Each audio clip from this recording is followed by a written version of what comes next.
Welcome back.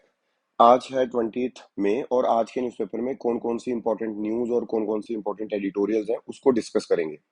काफ़ी हम बोल सकते हैं कि जो इंपॉर्टेंट न्यूज़ है, कुछ चेंजेस हैं वो आए हुए हैं, तो आपने पूरी वीडियो देखनी है अंत तक। तो आपको वो जो चेंजेस या फिर जो चीज़ें हैं वो आपको पता लगेंगी, तो आप अपने नोट्स में या फिर जो भी आप बना रहे हो उसमें चेंज कर सकते हैं। देखिए, सबसे पहली जो चीज़ है, आज प्रीवियस ईयर क्वेश्चन नहीं है, ठीक है? प्रीवियस ईयर क्वेश्चन नहीं है। अभी कल वाले जो दिए थे उसके आंसर चेक करने को पड़े हैं, तो इसी वजह से आज का नहीं दे रहा। तो कल से वो ऑब्वियसली स्टार्ट कर देंगे दोबारा से। तो देखिए, सबसे पहली जो न्यूज़ है, the extremely important news and this news is related to जीएस-3। इकोनॉमिक्स का पार्ट है ये न्यूज़ और इसमें देखते हैं इसके इस न्यूज़ में है क्या? नंबर वन, सुप्रीम कोर्ट से सेंटर और स्टेट दोनों के पास इक्वल पावर है to make GST related laws. देखिए, ये जो स्टेटमेंट है ना, ये बहुत ही बड़ी स्टेटमेंट है, लेकिन इसकी जो इंटरप्रिटेशन है अभी वो बहुत हद तक बाकी है। उसका रीजन क्या है? क्योंकि फाइनेंस मिनिस्टर, मैं आपको बिजनेस पेज में भी बताऊंगा ये, कि फाइनेंस मिनिस्टर ने बोला है कि भाई इसका मतलब है, उन्होंने बोला है कि जो जीएसटी काउंसिल है वो बहुत ही अच्छी चीज है, जिसमें दोनों को एक अच्छे वे से पावर दी हुई है, और जो भी डिसीजंस बने हुए हैं, जो भी डिसीजन लिए जाते हैं जीएसटी काउंसिल में, उसमें सेंटर का भी होता है और उसका उसमें स्टेट के भी लोग प्रेजेंट होते हैं। तो दोनों के कंबाइन जो डिसीजंस है वो यहाँ पे आते हैं। Number one. नंबर टू, ये एकदम से इस तरह की स्टेटमेंट आई क्यों? किसी ने, स्टेट ने किसी की चीज के खिलाफ कुछ बोला या कुछ? नहीं, नहीं, ऐसा कुछ भी नहीं था। एक्चुअली जो सेंटर सरकार है वो लिवाई कर रही थी IGST on ocean freight from Indian importers, ठीक है? तो उन्होंने वहां पे सुप्रीम कोर्ट में केस किया होगा। उससे पहले गुजरात हाई कोर्ट ने बोल दिया था कि जो सेंटर की सरकार है वो इस तरह से जो आईजीएसटी है वो लिवाई नहीं कर सकती on the ocean freight from the Indian importers. तो ये अब सुप्रीम कोर्ट ने भी सेम ही चीज बोल दी है कि जो लोग हैं वो, उनसे आपने जो फ्राइट का चार्जेस है वो लिवाई नहीं करना, पहली चीज। तो इसी केस में उन्होंने क्या बोला कि the recommendation of GST councils are the product of a collaborative dialogue involving the union and the state. They are recommendatory in nature. The recommendations only have a persuasive value. To regard them as binding would disrupt fiscal federalism when both union and the states are conferred equal power to legislate on GST. तो उन्होंने बोला जो GST council है, भाई देखो यहाँ पे interpretation जो फाइनेंस मिनिस्टर कर रहे हैं या फिर कोई और लोग कर रहे हैं वो अलग है। यहाँ पे जहां तक मुझे लग रहा है, उन्होंने ये बोला कि जो भी पावर है दोनों के पास है जीएसटी को क्या करने में, लेजिस्लेट करने में, ठीक है? फिर उसके बाद में उन्होंने, कोर्ट ने ये भी बोला, 246 आर्टिकल आर्टिकल 246 ए, जिसमें जो पावर है वो स्टेट के पास है to make laws with respect to GST of the constitution, treat the union and the states as equal unit, ठीक? फिर उसके बाद में एक और आर्टिकल यहाँ पे बताया उन्होंने, आर्टिकल 279 है, constituting GST council envision the neither the centre nor the states are actually dependent on the other. ठीक है, ये चीज यहाँ पे बोली जा रही है। तो जीएसटी रिलेटेड जो चीजें हैं, जीएस-3 का ये part important, extremely important part, अगर ये चीज हो जाती है तो, अगर हम इसको ये इंटरप्रिटेशन मान के चले कि कल को जो स्टेट गवर्नमेंट्स है, जो स्टेट गवर्नमेंट्स है, वो भी अपने लॉज अलग से बना सकेंगी जीएसटी पे, मतलब अपना जो टैक्स रिजीम है उसको वो खुद डिसाइड कर सकेंगी, और जो सेंटर है वो खुद का करेगी। मतलब वो तो पुराने वाली कंडीशन फिर बन जाएगी कि भाई स्टेट अपना अलग से टैक्स लगा रही है और जो सेंट्रल गवर्नमेंट है वो अलग से लगा रही है। तो अगर ये कंडीशन बनती है तो मे बी जो टैक्स स्ट्रक्चर है वो बहुत ज्यादा चेंज होने वाला है, लेकिन अभी इसकी इंटरप्रिटेशन एज सच नहीं आई। लेकिन ये न्यूज बहुत इंपॉर्टेंट है, आपने इन चीजों को याद रखना है। और इसी के चलते हुए अगर हम ये केरला फाइनेंस मिनिस्टर की बात करें, कहना centre had been arbitrarily imposing its decision on state. We hope the verdict would pave the way for states to protect their rights. इससे तो यही समझ में आ रहा है कि भाई स्टेट अपने अपने से क्या कर सकेंगी, कि भाई टैक्स लगा सकेंगी। तो उस केस में तो वो सारा जो टैक्स स्ट्रक्चर है वही चेंज हो जाएगा, ठीक है? लेकिन चलो फिर भी देखते हैं इसकी इंटरप्रिटेशन क्या निकल के आती है आगे जाके। लेकिन फॉर श्योर ये यहाँ पे पता चल गया कि जो सेंट्रल गवर्नमेंट है, they can not levy IGST on the ocean freight from the Indian importers, right? तो ये चीज आपने याद रखनी है। अगली अगली न्यूज की तरफ चलते हैं। अगली न्यूज है about the road rage case, जो यहाँ पे नवजोत सिंह सिद्धू, मतलब ये कौन है, यहाँ पे पंजाब कांग्रेस लीडर है ये नवजोत सिंह सिद्धू। ये 34 ईयर ओल्ड जो फेटल रोड रेज केस है उसमें इनको सजा मिली है। हुआ क्या था, 1988 की बात थी। तो उस टाइम पे कोई मतलब विक्टिम जिनका नाम था गुरनाम सिंह, ठीक है, वो उनकी डेथ हो गई थी इन दी रोड रेज। उस टाइम पे इन्होंने कुछ मतलब उनको मारा या जो भी किया था, तो उसमें देखते हुए हाई कोर्ट ने, हरियाणा हाई कोर्ट या पंजाब हरियाणा हाई कोर्ट ने ये बोला था कि guilty of committing culpable homicide not amounting to murder. ठीक है, लेकिन अब ये दोबारा से केस उन्होंने फिल किया यहाँ पे सुप्रीम कोर्ट के पास में। तो यहाँ पे बोला क्या है सुप्रीम कोर्ट ने कि भाई 1 साल की सजा दी जाएगी, 1 साल की सजा मिलेगी इनको रोड रेज के केस में। ठीक है, तो लीडर हैं पंजाब के। ठीक है, तो इसी वजह से न्यूज में था, तो एक बताने का मतलब था, लेकिन हमारे लिए कुछ ऐसा कुछ खास इंपॉर्टेंट इसमें सिलेबस पॉइंट ऑफ व्यू से नहीं है। सिलेबस पॉइंट ऑफ व्यू से अगर हम देखें तो यहाँ पे this news is extremely important. How this news is important? This news is related to GS2 and this news is related to GS3 as well. GS2, the part of NIA is related to GS2 and the internal security part is related to GS3 where they are talking about the terror funding. ठीक है, तो national investigation जो agency है जो यासीन मलिक है उसको convict करी है फॉर द टेरर फंडिंग। यहाँ पे इससे पाकिस्तान परेशान है, ये बोला जा रहा है पाकिस्तान परेशान है टेरर फंडिंग वाला। ये जो यासीन मलिक है, अगर उस पे केस हुआ है, एनआईए उठा के लेकर गई है एक तरह से, तो वही उससे पाकिस्तान परेशान है। मैं ये चीज आपको बताना चाह रहा हूँ। यहाँ पे एनआईए के बारे में डिटेल में देखते हैं एनआईए होता क्या है। ठीक है, देखिए सबसे पहली चीज, नेशनल इन्वेस्टिगेशन जो एजेंसी है वो 2008 में कॉन्स्टिट्यूट हुई थी। ये एक सेंट्रल एजेंसी है जिसमें इन्वेस्टिगेट करती है और प्रोसिक्यूट करती है ऑफेंसेस को। जो ऑफेंसेस हमारी सॉवरेनिटी को अफेक्ट करते हैं, सिक्योरिटी और इंटीग्रिटी को करते हैं, सिक्योरिटी ऑफ द स्टेट को करते हैं, friendly relation with the foreign states. और ये अगर कोई भी चीज, कोई भी क्राइम अगेंस्ट है एटॉमिक और न्यूक्लियर फैसिलिटीज के, या फिर कोई बंदा स्मगलिंग कर रहा है हाई क्वालिटी कॉन्ट्रफेट इंडियन करेंसी की, तो उस केस में ये जो सेंट्रल एजेंसी है वो इन्वेस्टिगेट कर सकती है और प्रोसिक्यूट कर सकती है ऑफेंसेस को। फिर उसके बाद में अगर हम बात करें, ये इंप्लीमेंट करती है international treaties, agreements, convention and resolutions of the United Nations, its agencies and other international organisations. ठीक है, its objective is also to combat terror in India. ठीक है, तो जो टेररिज्म है उसको भी कॉम्बैट करना, टेरर को, ये भी काम है। और ये counter terrorism law enforcement agency की एज अ एक्ट करती है, और इसका जो हेडक्वार्टर है वो कहाँ पे, न्यू दिल्ली में। अब इसकी जुरिस्डिक्शन हम एनआईए की देखते हैं जो कि बहुत इंपॉर्टेंट है। देखिए एनआईए का जो बिल आया था अभी रिसेंटली 2019 में, जिसने जो रीजनल एक्ट है उसको अमेंड किया। अब इस बिल में क्या लिखा हुआ था ये सबसे इंपॉर्टेंट है, और ये मेंस का क्वेश्चन भी बनता है, प्रीलिम्स का क्वेश्चन भी बनता है। पहली चीज तो एडिशनल ऑफेंसेस को ऐड किया गया, जैसे कि human trafficking, offences related to counterfeit currency और बैंक नोट्स, मैन्युफैक्चर और sale of prohibited arms, cyber terrorism हो गया, offences under explosive substances act 1908। ठीक है जी, तो ह्यूमन ट्रैफिकिंग, ये वाली जो सारी चीजें हैं वो इस बिल में मतलब एडिशनली पहले नहीं थी, इसको अलाउ कर दिया गया, इसमें भी वो जुरिस्डिक्शन अभी इनका आ गया है। ज्यूरिसडिक्शन ऑफ एनआईए की बात करें तो सेम पावर है जैसे कि अदर पुलिस ऑफिसर्स की रहती है in relation to the investigation. ठीक, फिर उसके बाद में अगर हम बात करते हैं, जो ऑफिसर्स ऑफ द एनआईए है उनके पास पावर है टू इन्वेस्टिगेट शेड्यूल्ड ऑफेंसेस। अब आपको लगेगा शेड्यूल्ड ऑफेंसेस होते कौन से हैं?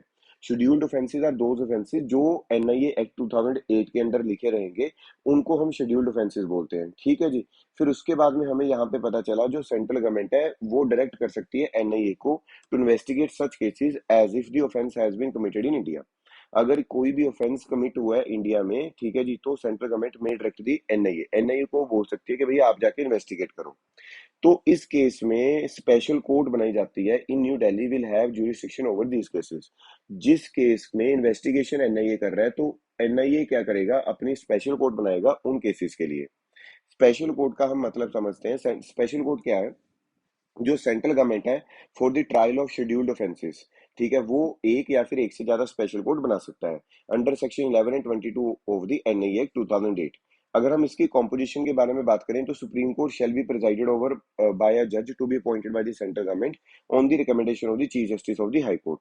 जो सेंट मैं आपको दोबारा बता रहा हूँ, जो कॉम्पोजिशन है, जो स्पेशल कोर्ट है शैल बी प्रिजाइडेड, वो प्रिजाइड की जाएगी ओवर बाय अ जज to be appointed by the central government. Appoint तो सेंट्रल गवर्नमेंट ही करेगी, लेकिन रिकमेंडेशन किसकी रहेगी? Chief justice of the high court की।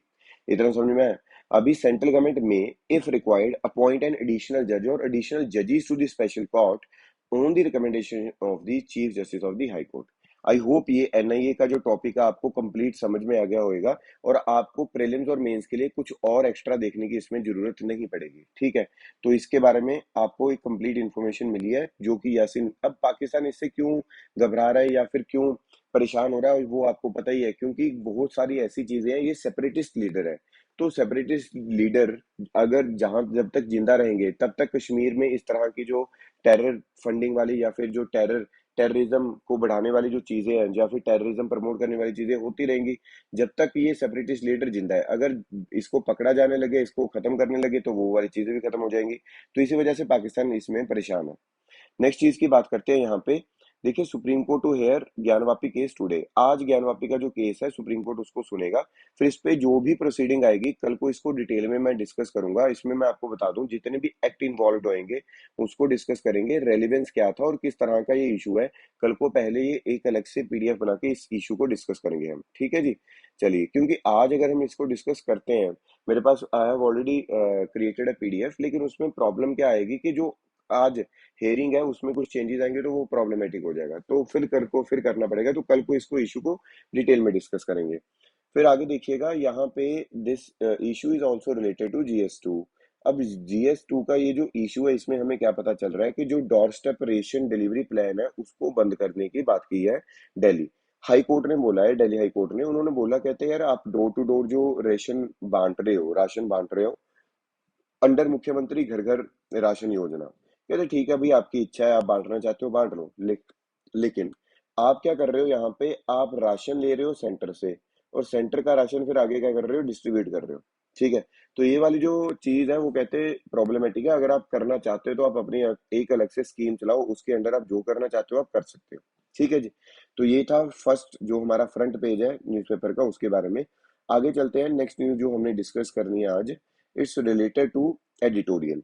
ठीक है, this is extremely important editorial. इससे पहले हम पढ़ते हैं, बहुत ही इंपॉर्टेंट और बहुत ही हम जिसको मान सकते हैं कि इसके अंदर आपको बहुत चीजें पता चलेंगी।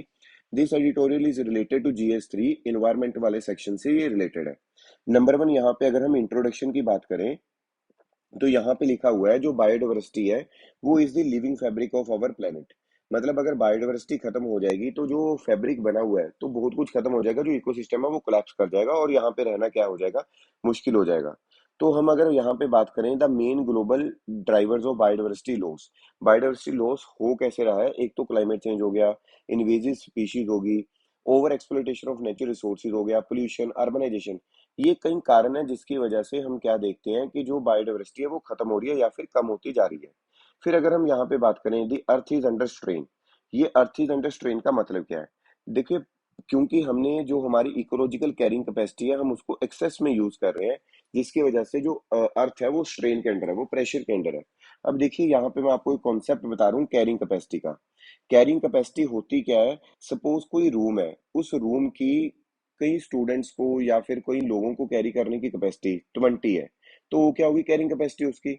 उसी तरह से हमारी अर्थ की एक कैरिंग कैपेसिटी होती है कि वो एक अर्थ का टुकड़ा है। जैसे हमारी इंडिया है, इंडिया में पॉपुलेशन हम क्यों बोलते हैं ज्यादा है, क्योंकि हमारे इंडिया का जो अर्थ का मतलब लैंड का साइज है वो कुछ लोगों को ही कैरी कर सकता है। लेट्स से वो कर सकता है 100 लोगों को कैरी कर सकता है कोई लैंड का टुकड़ा, और हम अगर वहां पे 150 या फिर 200 लोग रह रहे हैं, तो उसका मतलब ये है उसकी कैरिंग कैपेसिटी से हम ज्यादा ज्यादा वहां पे लोग रह रहे हैं। मतलब क्या है, जो अर्थ चीजें वहां पे नेचुरल बनाएगी, फ्रूट्स प्लांट्स या फिर डीजनरेशन करना या फिर जो वेस्ट है उसको डीजनरेट करना, वो सारी चीजें क्या हो जाएंगी, वो तो प्रॉब्लम में आ जाएंगी। क्योंकि यहीं पे यही बोला जाता है कि कैरिंग कैपेसिटी में हम जरूरत से ज्यादा उसको क्या कर रहे हैं, यूज कर रहे हैं। और जिस चीज की वजह से हमारी जो एयर है, ड्रिंकिंग वाटर है, जो फूड है, जो हेल्दी हैबिट्स है, वो क्या हो रही हैं, वो कॉम्प्रोमाइज हो रही हैं। ठीक है, पहली चीज इस वजह से जो अर्थ है वो प्रेशर में है। फिर अगर हम यहाँ पे बात करें तो ये जो in fact the possibilities exist all is not lost, वो कहते हैं कि यार ठीक है भी बहुत ज्यादा प्रेशर तो हमने डाल रखा है, लेकिन जो होप है वो अभी भी है, जिससे हम चीजों को ठीक कर सकते हैं। और अगर इस पे हम अच्छे वे से काम करेंगे तो एक अच्छा रिजल्ट इस पे निकल के आएगा। और उसमें पहला जो की इंडिकेटर पॉइंट है वो है बायोस्फीयर रिजर्व। बायोस्फीयर रिजर्व एक ऐसी इंपॉर्टेंट चीज है, अगर हम उसको एक अच्छे वे से कंडक्ट करना स्टार्ट करें तो उससे हम बहुत कुछ अचीव कर सकते हैं। लेट्स से यहाँ पे अगर हम बात करते हैं, one of the best mechanism that has been created is the world network of biosphere reserve. ठीक है, क्रिएटेड इन 1971 बाय यूनेस्को। देखिए, बायोस्फीयर रिजर्व की जब हम बात करते हैं, बायोस्फीयर रिजर्व एक पहला ऐसा चीज बना था जिसमें हमने बात की थी कि ह्यूमंस और एनिमल्स या फिर बायोडाइवर्सिटी, ये दोनों के दोनों एक अच्छे वे से वहां पे रह पाए, तो वो बायोस्फीयर रिजर्व होता है। ठीक है, क्योंकि नेशनल पार्क में आपको पता है कि जो ह्यूमंस की एंट्री है वो तो बैन है, वहां पे बिना मतलब से आप विदाउट परमिशन नहीं जा सकते। लेकिन बायोस्फीयर रिजर्व में ऐसा नहीं था, उन्होंने बोला था कि हमने नेचर और ह्यूमैनिटी को लिंक करना है। साउथ एशिया में अगर हम बात करें 30 biosphere reserve have been established, और जिसमें पहला जो बायोस्फीयर रिजर्व था वो बना था, बहुत इंपॉर्टेंट ये पॉइंट है साउथ एशिया का, कि पहला जो बना था बायोस्फीयर रिजर्व वो बना था श्रीलंका में, और जिसका नाम क्या था, हुरुलू बायोस्फीयर रिजर्व। ठीक है, ये इंपॉर्टेंट पॉइंट है, मैं स्टार मार्क कर रहा हूँ। उसके बाद में अगर हम इंडिया की बात करें तो यहाँ पे नीलगिरी बायोस्फीयर रिजर्व बना था, जिसको यूनेस्को ने 2000 में डेजिग्नेट किया था। और नीलगिरी बायोस्फीयर रिजर्व है, ये कहाँ किन स्टेट्स में आता है, तमिलनाडु, कर्नाटक और केरला, 3 स्टेट्स में फैला हुआ है। ठीक है, अगर हम डाइवर्स सिस्टम की बात करें, साउथ एशिया में एक चीज नहीं है, बहुत ही ज्यादा डाइवर्सिटी है, बहुत ही ज्यादा डाइवर्स सेट ऑफ इकोसिस्टम है। अगर हम भूटान, इंडिया, नेपाल की बात करें तो यहाँ पे ग्लेशियर्स, लेक्स, अल्पाइन इकोसिस्टम सारा कुछ आपको मिलेगा। एक अच्छी एग्जांपल क्या है, कंचनजंगा बायोस्फीयर जो रिजर्व है वो एक अच्छी एग्जांपल है। वो एक गुड मॉडल है जहाँ पे आप बहुत सारी चीजें देखते हो, प्लांट की स्पीशीज, ऑर्किड्स, मतलब बहुत ऐसी चीजें जो कि डाइवर्सिटी को यहाँ पे शो करती हैं। यहाँ पे अगर हम बात करें बांग्लादेश, इंडिया, मालदीव्स और श्रीलंका की, all have extensive coast line. ठीक है, तो यहाँ पे बांग्लादेश, इंडिया और मालदीव्स, तो यहाँ पे उनके पास कोरल रीफ्स भी हैं। लेकिन अगर मैं यहाँ पे आपको बताऊं, मालदीव एक ऐसी कंट्री है जो कि सबसे ज्यादा नीचे लेवल पे है, मतलब नीचे लेवल का मतलब जो उसकी एलिवेशन है वो बहुत ज्यादा कम है, 1.5 metre above the high tide mark. मतलब क्या है, अगर कभी भी सी लेवल राइज होएगा, वो जो सबसे बड़ा इम्पैक्ट है वो किस पे पड़ेगा, पूरे वर्ल्ड में मालदीव्स पे पड़ेगा। वो बिल्कुल ही खत्म हो जाएगा। ठीक है, तो उसको भी प्रोटेक्ट करना है हमने। और 3 बायोस्फीयर रिजर्व हम ऑलरेडी बना चुके हैं, कहाँ पे, मालदीव्स में, कि हम बायोडाइवर्सिटी को प्रोटेक्ट करें, जिससे इन्वायरमेंट है जो वो प्रोटेक्ट प्रोटेक्ट रहे। फिर आगे यहाँ पे बात की जा रही है कि ये जो बायोस्फीयर रिजर्व्स है ये इंटरनेशनली रिकॉग्नाइज साइट्स हैं। गवर्नमेंट पहले इसको एक साइट देखती है कि हमने इसको बनाना है, फिर उसके लिए एक्सटर्नली उसको चेक किया जाता है, फिर बायोस्फीयर रिजर्व वाले, यूनेस्को वाले उसको क्या कर देते हैं, डेजिग्नेट करते हैं as a UNESCO biosphere reserve. ठीक है, world network of biosphere reserve में उसको डाल देते हैं। प्रायोरिटी कंट्रीज की अगर हम यहाँ पे बात करें कंक्लूजन में, बांग्लादेश, भूटान और नेपाल, इसमें एक भी UNESCO are on the priority list, क्योंकि इसमें एक भी ऐसा बायोस्फीयर रिजर्व नहीं है जो कि यूनेस्को की लिस्ट में हो। ठीक है, तो यहाँ पे हम काम कर सकते हैं। तो हमने श्रीलंका, मालदीव और इंडिया में भी और बायोस्फीयर रिजर्व बनाने की यहाँ पे बात की जा रही है। लास्टली ऑन 22 में जब डे होता है, international day of the biological diversity, let us do what is right, now is the time to act for the biodiversity. तो बहुत अच्छा एडिटोरियल था, आई होप आपको समझ में आया होगा। नेक्स्ट एडिटोरियल की तरफ चलते हैं। नेक्स्ट एडिटोरियल जो आज हमने पढ़ना है, this is related to health. ठीक है, हेल्थ GS 3 का पार्ट, और GS 2 में भी मैं इसको काउंट करता हूँ क्योंकि गवर्नेंस का पार्ट है। किस तरह से हमने इस चीज को गवर्न करना है, चीजों को, हेल्थ को।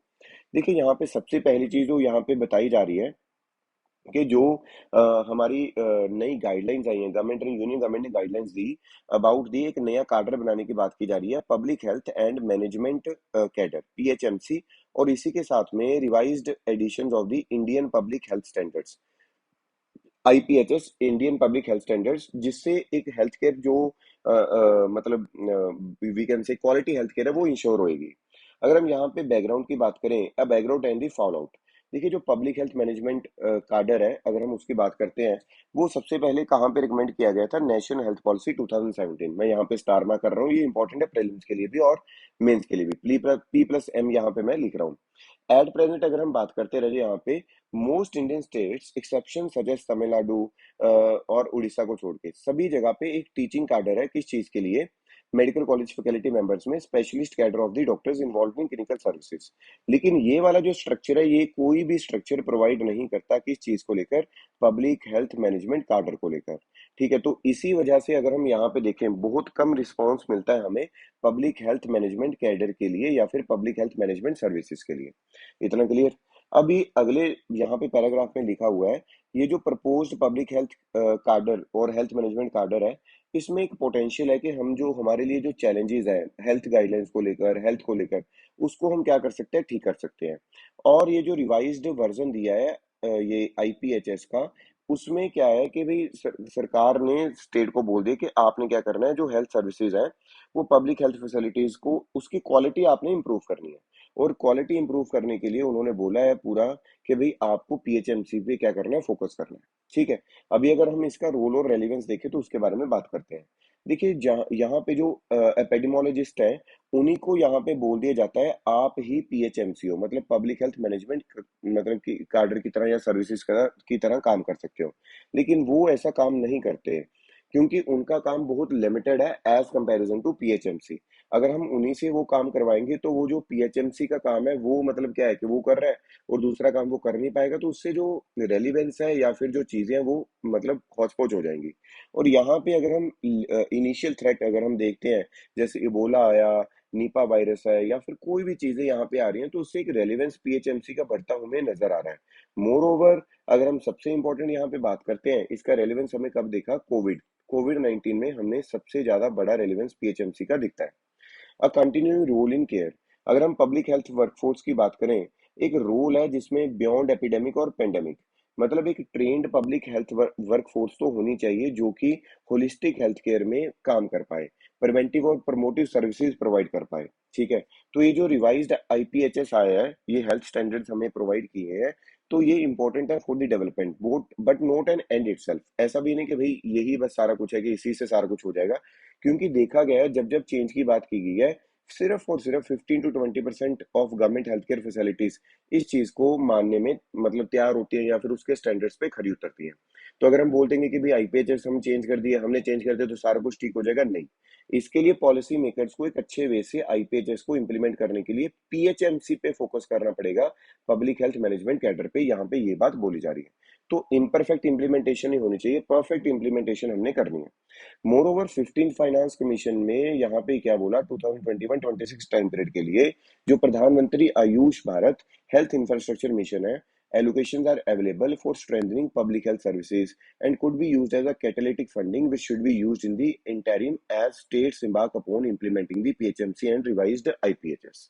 ठीक है, और लास्टली अगर हम यहाँ पे बात करते हैं, 3 years before covid 19 pandemic had started, Indian government committed through national health policy 2017 to achieve the goal of universal health coverage. ठीक है, तो ये यूनिवर्सल हेल्थ कवरेज आपको, ठीक है, आप बात कर रहे हो कि हम ये अचीव करना चाहते हैं, लेकिन इनके लिए फोर्सेस तो पीछे चाहिए ना। तो यहाँ पे कंप्लीट फोकस जो एडिटोरियल पे किया गया है वो किया गया है पीएचएमसी पे। ठीक है, तो ये चीज आपने, आई होप आपको समझ में आई होगी अच्छे से, और आपने इस पे फोकस करना है।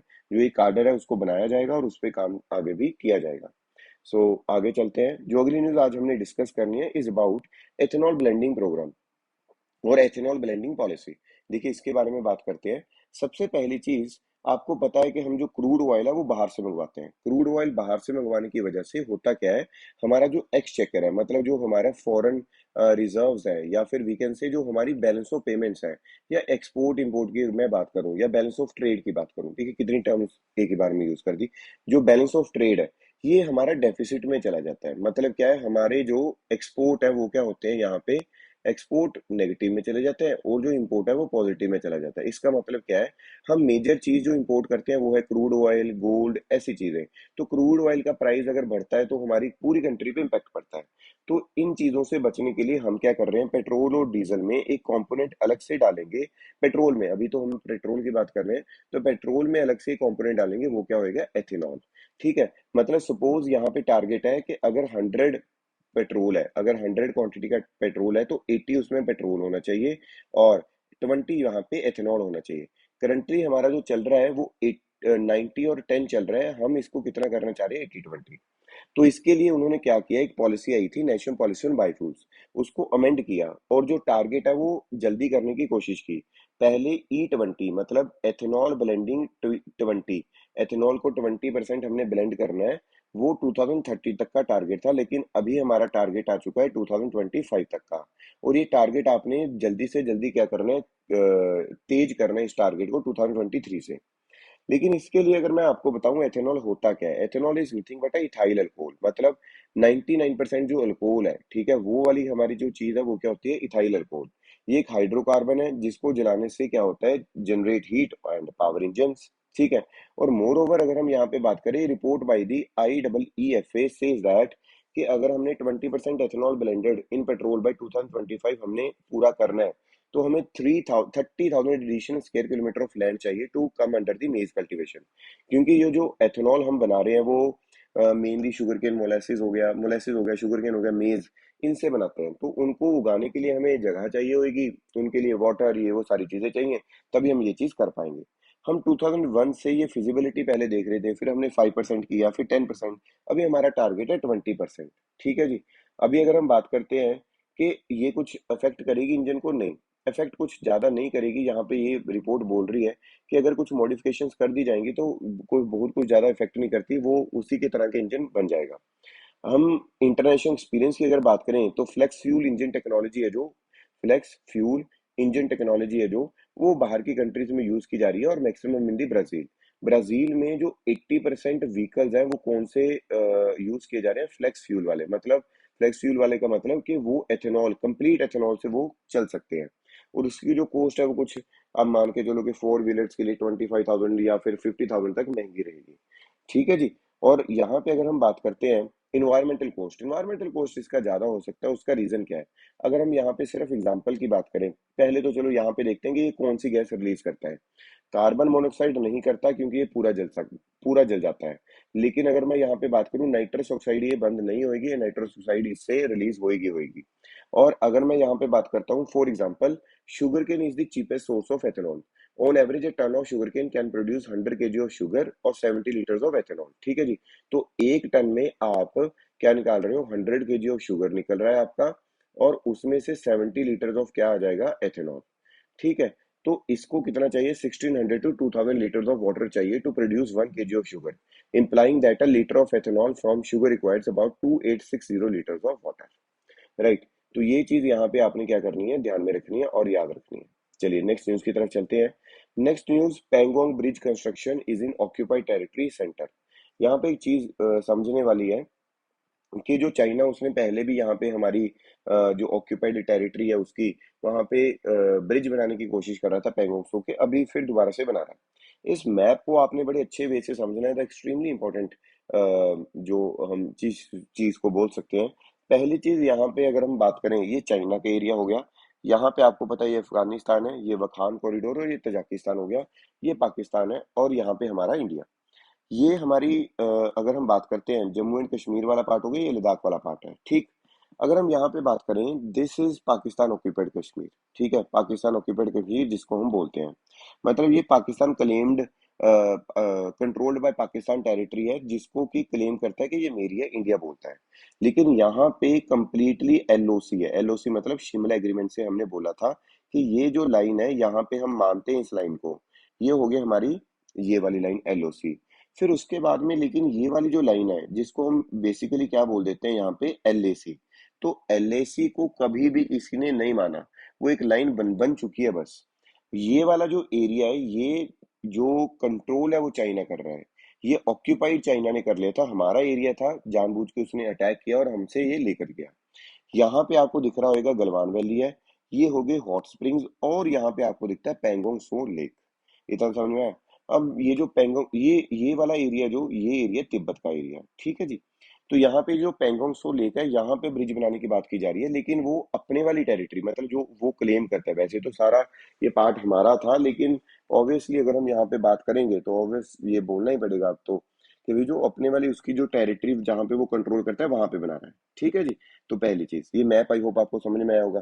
तो इसी वजह से जो एक्सटर्नल अफेयर मिनिस्ट्री है वो बोल रही है कि हम प्रॉपर ध्यान रख रहे हैं, अगर कुछ हमारी टेरिटरी में कुछ होगा तो हम एक्ट करने की वहां पे पूरी रिस्पॉन्सिबिलिटी लेंगे। ये वाली जो वैली है, इसका नाम है शक्सिगम वैली। ये जो वैली है, ये पाकिस्तान के पास थी, लेकिन बाद में चाइना को दे दी, पता नहीं उसको क्या, मतलब ऐसे स्ट्रेटेजिकली वो दे दिया। और ये वाला जो पार्ट है still lies with the India. ये वाला पार्ट कौन सा है, हमारा साइचिन ग्लेशियर पार्ट। ठीक है, साइचिन पार्ट। चलिए, आई होप आपको ये मैप समझ में आएगा होगा। You can take the screenshot of this map. ठीक है। यहाँ पे देखिए, क्वाड समिट के लिए जाना है। क्वाड समिट में क्या क्या बात होगी तब बात करेंगे, ऑब्वियसली अभी तुम्हें पता नहीं है। लेकिन क्वाड में 4 कंट्रीज है मेनली। नंबर 1 इसमें हमारा इंडिया है। नंबर 2 यहाँ पे ऑस्ट्रेलिया, जापान और यूएसए। ये मिलके करना क्या चाहते हैं, ये इंडो पैसिफिक रीजन में अपना राज बनाना चाहते हैं, और काउंटर करना चाहते हैं किसको, चाइना को। ठीक है जी। तो ये चीज आपने यहाँ पे याद रखनी है। नेक्स्ट न्यूज की तरफ बढ़ते हैं। अगेन, ये न्यूज है सुप्रीम कोर्ट को लेकर। सुप्रीम कोर्ट ने चैलेंज जो किया था ईडब्ल्यूएस कोटा को, उसकी जो अपील्स है वो जुलाई से सुननी स्टार्ट करनी है। इससे पहले जो एक बेंच है डी चंद्रचूड़ का, उन्होंने ये बोला था कि जो 8 लाख रुपए आपने फिक्स किया है गवर्नमेंट के डिसीजन को, उन्होंने वहां पे क्वेश्चन किया है।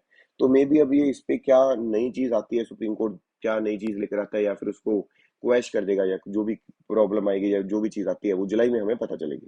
ठीक है, आपने कमेंट सेक्शन में आप बता सकते हो जो ईडब्ल्यूएस कोटा है जो प्रोवाइड किया जाता है इकोनॉमिकली वीकर सेक्शन का, वो कौन से अमेंडमेंट से आया था। ठीक है, आपने यहाँ पे कमेंट सेक्शन में बताना कौन से अमेंडमेंट से आया था, लेकिन यहाँ पे लिखे रखा है 103। ठीक है, चलिए नेक्स्ट की बात करेंगे। नेक्स्ट न्यूज है रिलेटेड टू यहाँ पे जीएस3। Supreme court verdict will not alter the GST regime. मैंने आपको ऊपर ही ये सारी न्यूज बता दी थी। तो अभी तो इसकी भाई इंटरप्रिटेशन बाकी है, अभी देखते हैं। अगर जीएसटी का पूरा पूरा रोल स्टेट को दे दिया गया तो वो जो पूरा टैक्स रिजीम है वो दोबारा से चेंज हो जाएगा। और यहाँ पे क्या है, कॉटन प्राइसेस में डीरेल अपैरल एक्सपोर्ट। तो ऑब्वियसली अगर कॉटन रॉ मटेरियल का प्राइस इंक्रीज होएगा तो टेक्सटाइल महंगा होएगा। तो अगर कॉम्पिटिटिव मार्केट में वो हमारा टेक्सटाइल महंगा है तो वो हमारे से कोई भी बाय नहीं कर पाएगा। ठीक है, तो ये कुछ न्यूज थी आज के न्यूज़पेपर में इंपॉर्टेंट। आई होप आपको ये डिस्कशन अच्छी लगी होगी और आप इस वीडियो को अपने फ्रेंड्स के साथ में शेयर कर सकते हैं। Thank you so much.